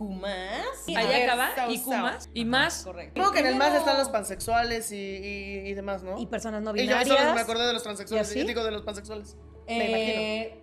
Asexuales. Ay, no. ¿sí? Y no es muy diferente en otros espacios LGBT. Como ya lo dije, podría haber excepciones en lugares como la Ciudad de México, Nueva York, etc. En muchas capitales, donde seguramente existan colectivos asexuales y o arománticos que representen a esta población. La verdad no lo sé. Hace 10 años no voy a la Ciudad de México y cuando fui, no fui para el Pride. Pero en mi rancho conservador, la única vez que fui a la marcha del Pride, y por las fotos que he podido ver años después, no suele haber colectivos asexuales. Y recuerdo que en aquella ocasión que fui a la marcha, todas las banderas eran gay, lesbiana, trans, incluso bisexual. Y quienes la vendían, principalmente vendían la gay. Ninguna relacionada a la sexualidad y todo su espectro. Y ojo, cuando digo la gay, yo sé que la del arcoíris no es específicamente la gay, pero se le hace mucha asociación a los gays. Esto por parte de quienes no están dentro de la comunidad LGBT. Incluso a veces dentro de la comunidad LGBT dicen, esa es la bandera gay. Así es como se le asocia. E incluso, tal vez si sueno mamona y amargada, perdón.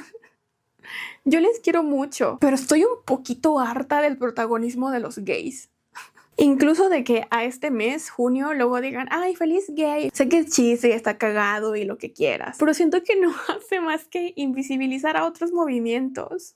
No sé, tal vez soy dramática. Hacen tanto ruido, metafóricamente, no les estoy diciendo ruidosos, que muchas veces las demás voces, como las asexuales, quedan completamente opacadas. Es el mes gay, los demás chinguen a su madre, ¿no es cierto? Al igual que los espacios LGBTIQA+, no están considerados para las personas asexuales, al menos no tanto. En las marchas te puedes encontrar con gente con muy poca ropa y haciendo cosas muy eróticas. No es la regla, pero hay. Más o menos que nada en los carros, en no sé cómo se llaman. Hay mucho erotismo en los antros, cosa que puede hacer que las personas asexuales se sientan fuera de lugar. Y dirán, pues si ya saben que no les gusta ver eso, ¿para qué van a un lugar donde eso sobra? Pues puede ser que es porque se supone que es un lugar de lucha, de visibilidad, donde se requiere que se reconozca su existencia. Además, se supone que los sitios LGBTIQA+ son tolerantes para todo tipo de diversidades. Todas las personas dentro de estas siglas. Y parece que quien sobra, quien simplemente no encaja muchas veces, es nada más la comunidad asexual y aromántica. Principalmente la asexual. Dado que muchas personas LGBTIQ no escapan de la centralización del sexo y el deseo, y es más, a veces lo amplifican. Hay personas que dicen que la comunidad asexual sí está dentro del colectivo, sí está representada, que el morado es el color que les representa en la bandera LGBT. Que según yo, el morado representaba esperanza, pero bueno. Y que nadie les está negando la entrada a los lugares. O sea que, en teoría, las personas asexuales y arománticas son parte del Pride. Pero en la práctica, las cosas no se sienten así para un sector considerable del colectivo. De cualquier modo, no planeo responsabilizar a todas las demás personas de la comunidad, no por el falto de sentido de pertenencia de las personas asexuales. Tal vez en mi rancho no hay nadie haciendo un colectivo asexual, o es que tal vez no hay interés de hacerlo, porque precisamente no se sienten en comodidad de lo que el Pride implica. Con esto me refiero a el erotismo, no de que, ¡ay, están mal todos ustedes! Pero a quien sí le importa que se le represente, que se le reconozca, que quiere verse en dichos lugares, pues que vayan, que lo hagan, que vendan sus propias banderas, que lleven las propias, que armen sus propios colectivos, que de cuenta propia busquen hacer ruido, crear espacios comunitarios de encuentro, cafeterías, cursos, convivencias, donde se sienta la seguridad de que no habrá situaciones que les incomoden. Hay que exigir representación en los medios, o si no, crear la representación, escribir las historias propias, y al resto de la comunidad le quedará la tarea de reconocerles, de presumirles y dejar de eliminarles, por favor, de las siglas LGBTIQA+.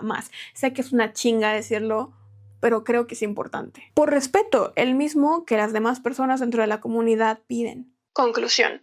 ¿Por qué es importante hablar de asexualidad? En la década de 1940, el sexólogo Alfred Kinsey y su equipo estaban desarrollando una escala para definir la orientación sexual, para clasificarla. Esto basándose en las experiencias y respuestas de las personas entrevistadas. La ahora conocida escala de Kinsey iba del 0, exclusivamente heterosexual, al 6, exclusivamente homosexual. Sin embargo, durante sus entrevistas, identificaron a un grupo de personas que no encajaban en ninguna parte de esta escala, porque no reportaban conductas sexuales hacia ningún género. A estas personas les asignaron la categoría X, una clasificación adicional fuera de la escala, que abarcaba aproximadamente al 1.5% de los hombres de Estados Unidos entre 16 a 55 años. Aunque Kinsey no utilizó la palabra asexual, este hallazgo se considera una de las primeras documentaciones modernas de personas que no experimentan deseo sexual.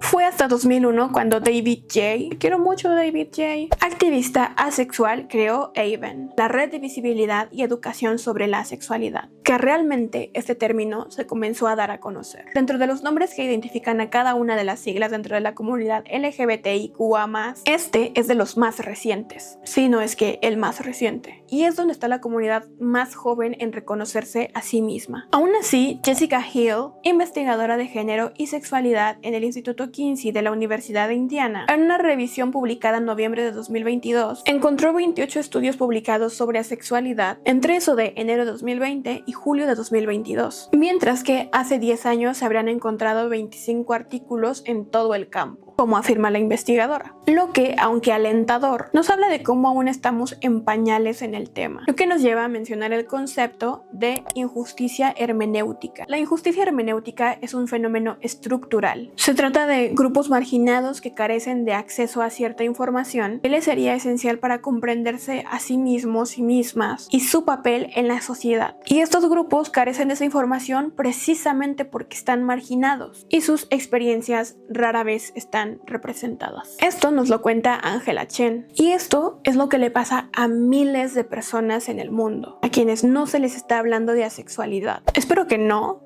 pero no dudo que alguien llegue a este video y niegue todo lo que he dicho, alegando justo los puntos que después debato porque no creo que vea el video completo, o que simplemente diga no, pues porque yo digo que no. Que alguien diga que, ay, es que ahora todo le quieren poner nombre, que ya para todo la gente es bien picky, y espero que esa gente sea poca. Y que en cambio sea más gente la que pueda reconocerse. Y si no, el cuestionarse el por qué. El cuánto valor le dan o le quitan a sus amistades cuando están en una relación. ¿Qué tanto piensan que la gente que ya llegó a cierta edad y no está en una relación estable fracasó? En preguntarse por qué a la gente le obsesiona tanto pensar, ay, es que hace tanto no tengo sexo. O hacer chistes en redes sociales de que, ay, esa madre ya se me empolvó. Que están en desesperación, que ya están a nada de volverse monjas. Como si fuera algo realmente tan dramático no tener sexo. Espero que la gente en algún momento deje de ver a dos personas juntas y piensen en emparejarlas. En que a huevo tiene que haber algo allí. Como por ejemplo en la relación entre Glinda y Elphaba, que se les ha asumido como una relación con tendencias al romance reprimido. Y no solo una relación que puede ser queer platónica. Que se deje de asumir que una persona es o que otras no, que ya no creamos que hay gente que lo merece y gente que no, según qué tan cómodas o cómodos se sientan sexualizando a esas personas, por qué tanta incomodidad les genera, porque la sociedad no debe o no debería tener el derecho sobre la individualidad de cada quien, no deben derecho a querer ofrecer soluciones que no les están pidiendo, porque no hay un problema, que no quieran buscar el trauma o pensar que son la solución a esas personas y les van a quitar eso, porque les sale del culo y del ego pensar que pueden cambiar a alguien. Y espero haya más historias con personajes abiertamente asexuales y o arománticos, que haya más historias donde se descentralice al sexo y al amor de la conversación, que valga la pena ver, leer y escuchar cosas que hablen de cosas diferentes, que el término asexual sea cada vez más común, a un punto donde ya no sea necesario estar explicando qué es, sino que la conversación pueda ir más allá. Espero, en un mundo ideal, que dejemos de sentir la presión por performar el deseo, tanto a sexuales como a los sexuales. Que no necesitemos excusas de por qué nos vestimos como nos vestimos. Que no necesitemos explicar por qué queremos o no queremos tener sexo. Que no se deba fingir que se está de acuerdo con algo. Al menos no solo por temor a la soledad. Como lo dije en el video pasado, Asexualidad parte 1, este video estaba planeado originalmente para ser un único video, que parte 1 y parte 2 fueran uno solo y duraran casi 4 horas. Por eso en la conclusión digo que el mes del Pride, que ya pasó, también es un mes. Y ahora estamos en el mes de mi cumpleaños. Así que espero ver felicitaciones por todos lados. Pero volviendo al tema, aunque ya no sea el mes del Pride, yo no quería dejarles sin esta parte, donde empezamos a analizar la sociedad en la que vivimos. Honestamente yo no esperaba el recibimiento que tuvo el video pasado. Me puse a llorar con varios de sus comentarios, tanto en YouTube como en TikTok, y algunas personas que me fueron a escribir a Instagram, donde principalmente me contaban sus experiencias, algunas muy fuertes. Me hicieron sentir que haber hecho ese video había sido lo correcto. Al mismo tiempo sentí mucha pena porque, como ya lo dije, este video lo grabé hace semanas, a mediados de junio. Apenas la intro, esta parte, y aún soy segura, pero tal vez un segmento que voy a poner por en medio, los estoy grabando ya en julio. Ya visto el recibimiento y eso es porque me tomé una semana de descanso. Pero bueno, me estuvieron contando sus experiencias y en algunas hay anécdotas de abuso. O bueno, personas que terminaron cediendo por presión, por justamente lo que les decía en el segmento de el abuso de las personas asexuales. Por esto de, ¿y si me quedo sola? ¿Si me quedo solo? ¿Si me deja de querer? Y mientras veía sus comentarios, sus historias, pensaba, fuck, esta parte, esto que quedó en la segunda parte, hubiera sido importantísimo que hubiera quedado desde el principio. Y siento que la frustración que tal vez se puede llegar a ver en mi segmento hablando de el abuso de las personas asexuales se puede quedar corto con lo que ya sentí leyéndoles. Se amplificó lo que ya venía sintiendo. En estos días, por algunas razones, me he estado cruzando con este tipo de historias, no en personas asexuales exclusivamente, justamente como lo que menciona Ángela Chen, de esto del sí es sí, el no es bastante limitante para las experiencias de este tipo. Porque en las anécdotas que yo estaba viendo por redes de personas que habían vivido esto, no sé por qué mi TikTok empezó a enseñarme ese tipo de historias, pero me las empezó a mostrar. Y eran simple, no es no, sí es sí. Y veía algunas historias y decía, definitivamente es más complejo que eso.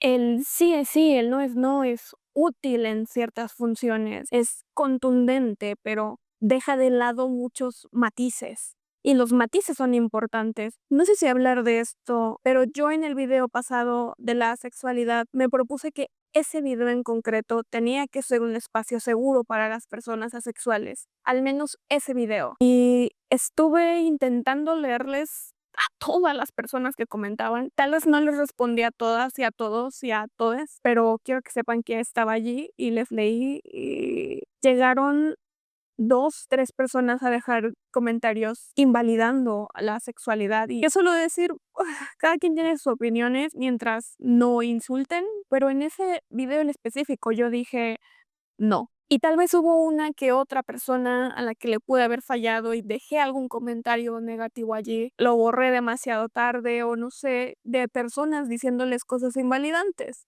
Porque dije, no puede ser que esta gente venga aquí con el corazón abierto a decir, me costó esto, viví esto, pasé por esto, salgo con alguien que es asexual y estoy intentando entenderle. Y llegaran personas a decir, pues eso no sé qué.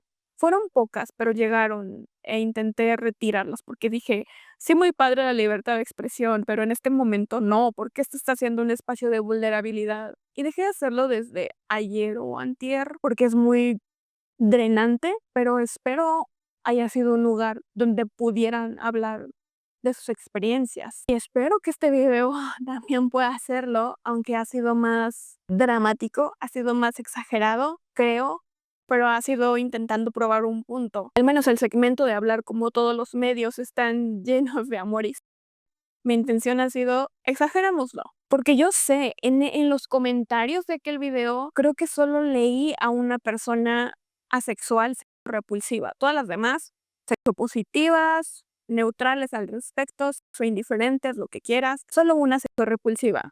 Y en este video estoy mencionándoles constantemente porque existen, a final de cuentas existen. En parte si mencioné lo de Sex Education y hoy como hubo gente que la dejó de ver, es porque me encontré videos de creadores gringos, creadoras gringas dentro de la comunidad sexual diciendo precisamente eso, dejé de verla porque es demasiada sexualización y no sé, digo, esas personas existen, por eso lo menciono, por eso lo exagero, por eso digo, pensemos en todo el espectro asexual. Pero yo sé que la mayoría son indiferentes al tema o incluso pueden llegar a leer demasiado sobre sexo y buscarlo más en la ficción que las personas alosexuales. Y aunque sigue habiendo gente y va a seguir habiendo gente que no lo tiene claro, que creen que es algo que todas las personas experimentamos en mayor o menor medida o que es miedo o tal o cual cosa, sin importar el discurso de 3 horas y media que les eché juntando los 2 videos, veo después de todo que era importante hablar de este tema. Y agradezco el recibimiento positivo, que hayan notado que lo hice desde el respeto y espero esta segunda parte haya sido suficiente para terminar de decir todo lo que tenía que decir. Pero de momento, eso es todo. Yo soy Ado Rodríguez y espero este video te haya gustado. Puedes suscribir, darle like, activar la campanita. Y por acá te estaré dejando mis redes sociales para que me vayas a seguir. Tengo TikTok, Instagram, Wattpad, Goodreads y Letterboxd. Allá puedes andar watchando, qué ando viendo, qué ando leyendo. A veces te comparto pensamientos personales, pero me sigue dando penita. De cualquier modo, te los estoy dejando en la descripción para que vayas a verlo directamente. Además de que en la descripción están las referencias usadas para este video, que creo que son muy pocas, pero igual ahí van a estar. Definitivamente ve a seguirme a Instagram, ya casi somos 1000. Sería un increíble regalo para mi cumpleaños. Te juro que esta semana de vacaciones que me tomé, vi como 10 películas. De lo mejor que vi, Singing in the Rain, Sinners. Y empecé a ver I Used to Be Funny de Rachel Sennott. Dios, sufrí demasiado con esa película, ni siquiera la pude terminar, yo estaba llorando a mares. Y pues ya, nos vemos en otro video.